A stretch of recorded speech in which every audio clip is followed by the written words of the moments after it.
Now, just a little warning before we begin, there will be major spoilers in this video for Black Panther Wakanda Forever, so if you have not seen it yet and you don't want anything ruined, it is a really good time to click away. Okay, so a little bit of a better late than never review. We're kind of a week or two behind on this one, but what did you think of Black Panther Wakanda Forever? I'm very mixed. There were some parts of it I very much enjoyed. There were some parts of it that I very much did not enjoy.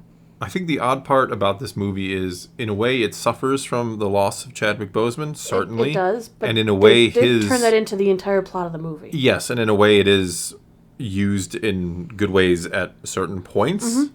I mean, don't get me wrong. I'm not saying that the loss of Chadwick Boseman is in any way a good thing. It is a horrible tragedy. He was a fantastic actor, and he was fantastic in this role, I thought. And so, how do you replace that is the question of the movie. Mm-hmm. And like I said, in many ways, the movie suffers from just trying to answer that question. And in a way, the whole plot of the movie, as you say, is about answering that question. Well, and what's interesting is the things they handled correctly, I believe, were grief. They very much were using Shuri to show us grief, how she's dealing with the loss of her brother. First throwing herself into her work, then the anger, the rage that she has, and how she's going through her emotional journey of losing her brother. The opening scene is fantastic. With her trying, I almost teared up myself. It was really powerful. It's really good. I was like, wow, all right, so far so good here. But no, it really is about handling grief. It's about Shuri's journey from, not believing in these traditions and these, everything's scientific. There's an explanation for everything. Mm-hmm. To her trying to come to terms with maybe there isn't an explanation. It's kind of like Iron Man's journey, right? Iron Man didn't believe in any of this stuff either. Eventually comes to, not that his whole arc was about this, but it's a very similar kind of feeling to that, where everything is rooted in science, and then there comes a time when you have to realize that maybe science doesn't explain everything. Right. I think they went a little too far by, Shuri's already going through this horrible grief, and then they took her mother as well.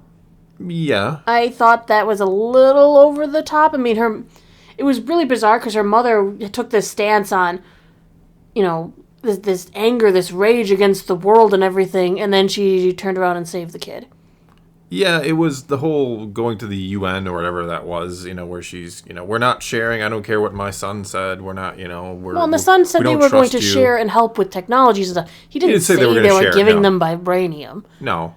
So I don't think she was in the wrong with possibly withholding such a dangerous resource that's only caused issue outside of the world. I guess, but I mean, I don't know. It's one of those things where if you have it's a big something debate, that could change the world overnight, do you withhold it because of the potential of it being misused? Tony Stark did. Sure.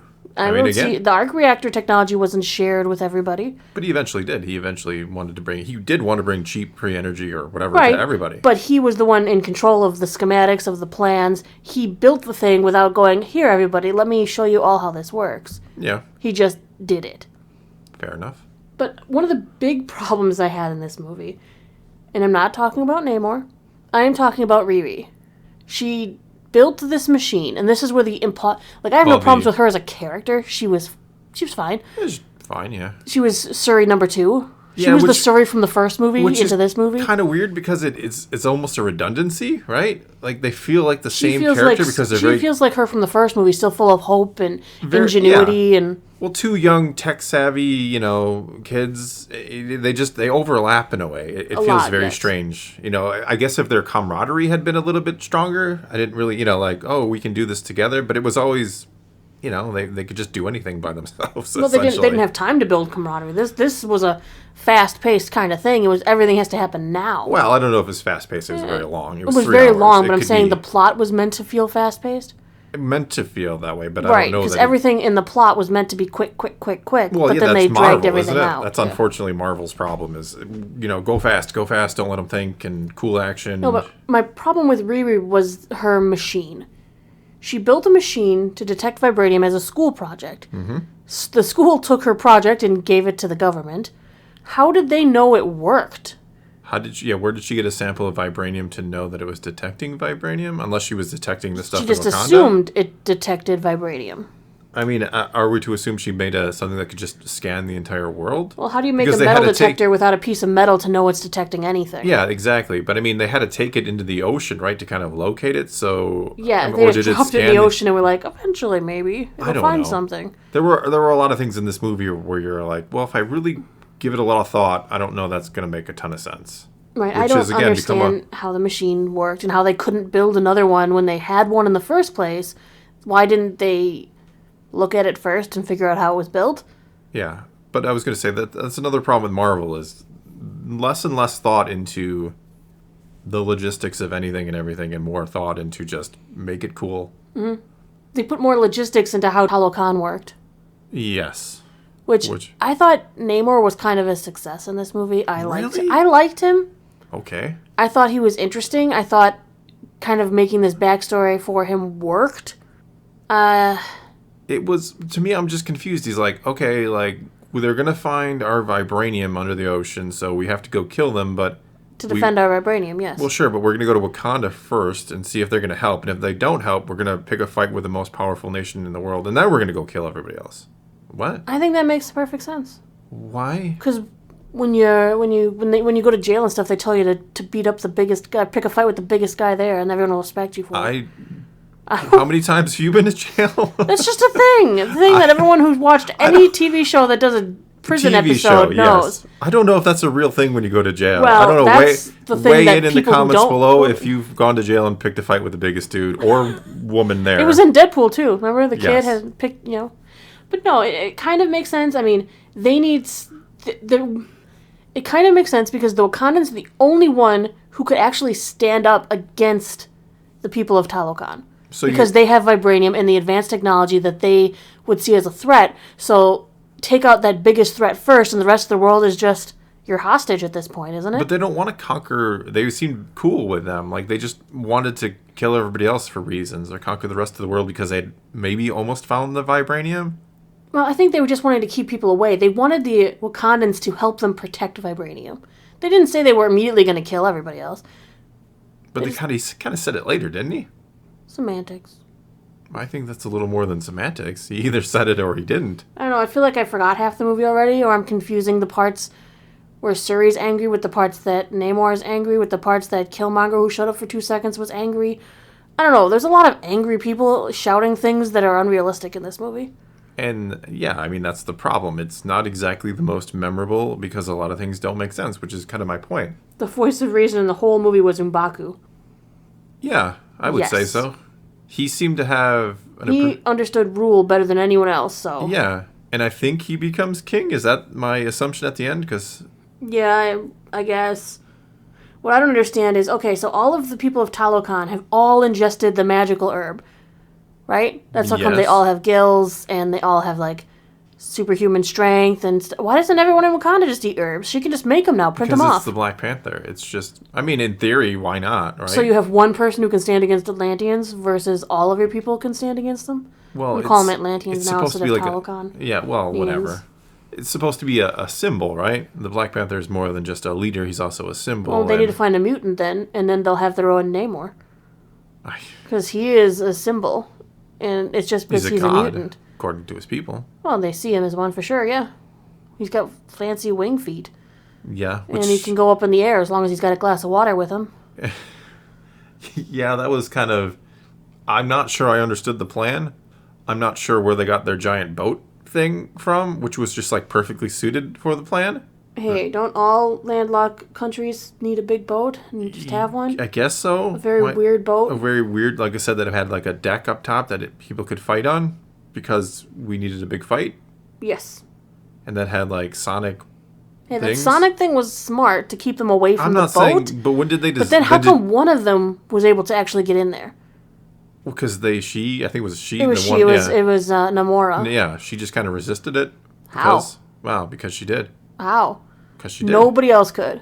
Well, she wasn't anybody else.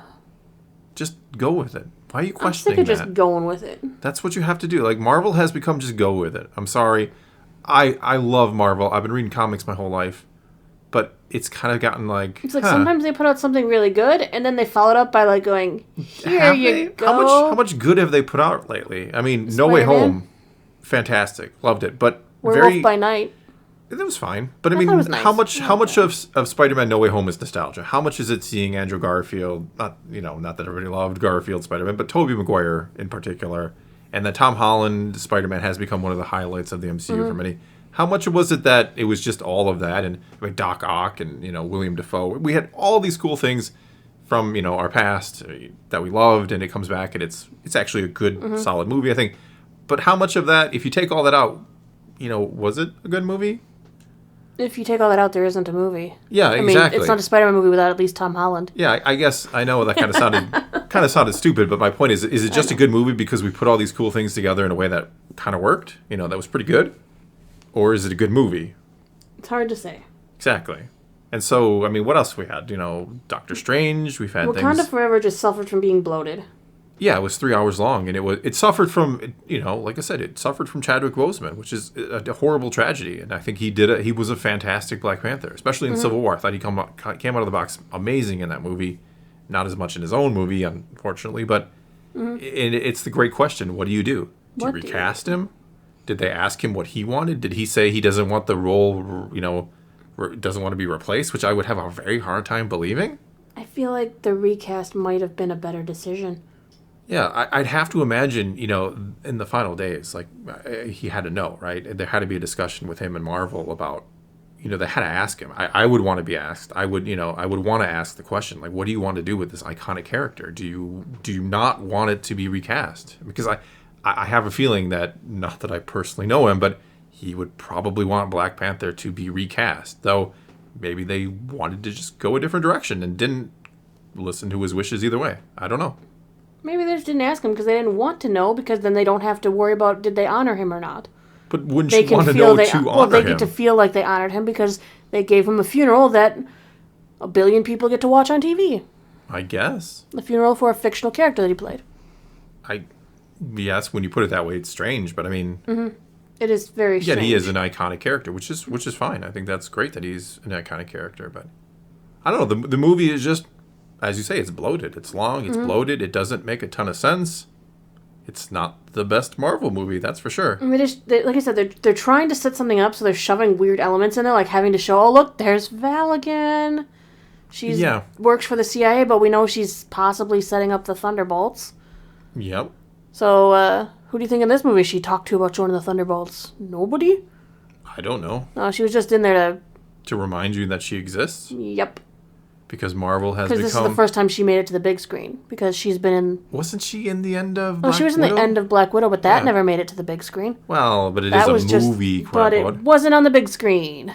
I don't know. I feel like Marvel is just dropping the ball. They have kind of bitten off too much at this point, and it's just gotten too bloated, and everything is too contrived and just a mess. I don't know.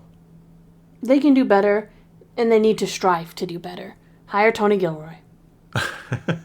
They need to. I don't know. I mean, is that the problem? Does Marvel just? They're already talking up, Kang and Ant-Man Quantumanium. They've been talking it up, saying how this is going to change the MCU forever. This is this. And I'm like, the other Ant-Man movies were a little bit goofy. So what are you going to try and pull here? I don't know, but it looks generic. Like, is it just me, or does the trailer for Kang, does it look just like Thor Ragnarok? It could have been Guardians of the Galaxy. Does it just all look the same? Is it all just kind of this very coloristic, if that's a word? It's very colorful. Colorized? This very colorful CGI worlds and everything. It just all kind of blends together. It's got like the opposite problem of like some of the Star Wars shows have had, where everything is just kind of bland in a desert or bleak. It's just like everything kind of merges and looks the same. Mm-hmm. We have all these wonky characters on screen, and we've had Chris Helmsworth recently saying, he doesn't want to work with any more mad genius directors. He doesn't want to come back unless there's an actual story to tell. I don't know. Again, I love Marvel. I've highly enjoyed the MCU. I'm a huge fan. Yet I'm kind of just like, what else you got at this point? And that's kind of how I felt about Black Panther, unfortunately. Or Wakanda Forever, whatever you want to call it. I just kind of think, what else you got? This isn't, this is just kind of another generic Marvel movie that you kind of turned into a tribute. I didn't like Shuri as Black Panther. She's not the most believable Black Panther? No. We got to see her as Black Panther for all of 5 minutes, and it just wasn't convincing. I don't know. That's just my opinion, though. Yeah. All right, let's get the hammer scale out. You're first, Ooh, as why do usual. I always got to go first? Because you're Thor. I'm Channel's named after you, so you have to go first. just going to go 5 hammers. Wow, I'm going 4. Wow. I had a lot of qualms. A lot of things could have been done better. I Yeah. really want, when I go to the movies, I really want to have a great time and walk out of there happy, satisfied, smiling. Instead, I'm walking out of there going, oh. Well, I don't have to walk out of there happy all the time. No, it doesn't have to be like, oh, it was a happy movie. You but want to be it has to be an I want to experience. be, I want to be happy with my experience at the movies. Okay, I see what you're saying. Yes. I mean, 2 people go to the movies these days. You're looking at what, and no matter almost anywhere across the country, $20 to $30, depending on the day. If you don't want to eat the popcorn theater, or anything. yeah. I mean, popcorn at a drink at the theater we go to is $15. So Yeah. I mean, we can make buttercorn at home for much, much cheaper. Not with the way I spend I money. was gonna say even with a whole stick or 2 of butter thrown in there. I know. Okay, so we've rated it. Yeah. I guess that's we're done here.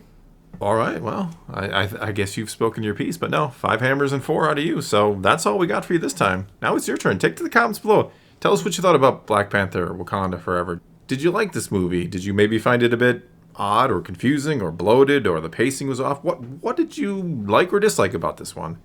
Whatever the case may be, leave your comments below. Let's talk some Marvel. And until next time, thanks for watching.